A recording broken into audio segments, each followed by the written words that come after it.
Hello, good evening. Bill Cosby, who last night was behind bars, serving a sentence on charges of aggravated indecent assault, is tonight free and home.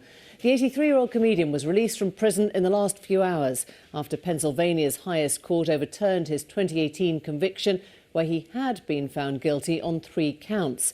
Cosby served nearly 3 years of what was supposed to be up to a 10-year sentence when his conviction was overturned on what they're calling a constitutional technicality. The court's decision came after it found that Cosby shouldn't have been charged based on an earlier agreement he'd made with a top prosecutor. Bill Cosby has, of course, denied all charges. So where does this leave his victim, now alleged victim, and other accusers? And what does it say about the US justice system more widely? We'll debate it all in a moment. But first, let's explain what just happened and why. The second half of the year begins tomorrow.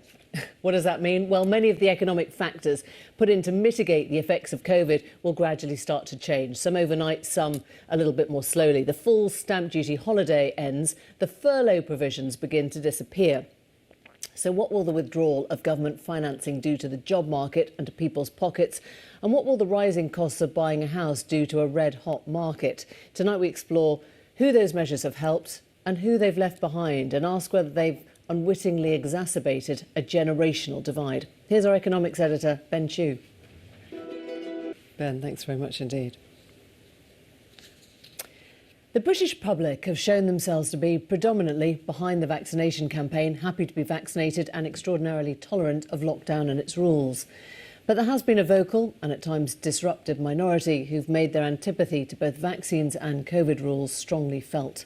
Tonight we ask who makes up that group, what brings them and binds them together, and where their other allegiances lie. Mariana Spring, our disinformation correspondent, has brought us this report. Mariana Spring with that report. Dear England, wrote Gareth Southgate in a letter to the fans on the eve of the Euros tournament.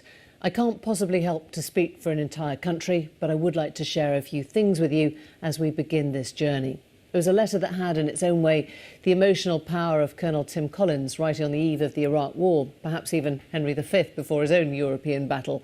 It was a letter of profound sensitivity, courtesy and caution, reminding those at home that the players on the pitch were themselves England fans, proud and devoted, and questioning that received wisdom they should be expected to just stick to football. I understand that on this island, Southgate writes, we have a desire to protect our values and traditions, as we should, but that shouldn't come at the expense of introspection and progress. Well, tonight we ask what this approach and this team is doing to our notions of Englishness. Here's Seema Kotecha. A triumph for England, a triumph. We're going to take you briefly through the front pages just before we disappear. The Guardian has fears over mass events after 1,300 travelling Scotland fans get COVID, and GPs giving out second jabs after only 3 weeks. Climate crisis blamed for deadly heat dome. This is the devastating temperatures and the deaths, particularly in British Columbia in Canada. The Daily Telegraph has schools told not to send home entire bubbles. This is now the change of approach with COVID testing. A jab in each arm as autumn booster rollout plans tackle COVID and flu on the same day. And the army lowers the flag after 2 decades at war in Afghanistan. And the Financial Times has US and Japan conduct war games amid China tensions over Taiwan. That is all from us for tonight, but Kirsty is here tomorrow. Do join her then, and thanks for being with us tonight. Bye-bye from all of us here.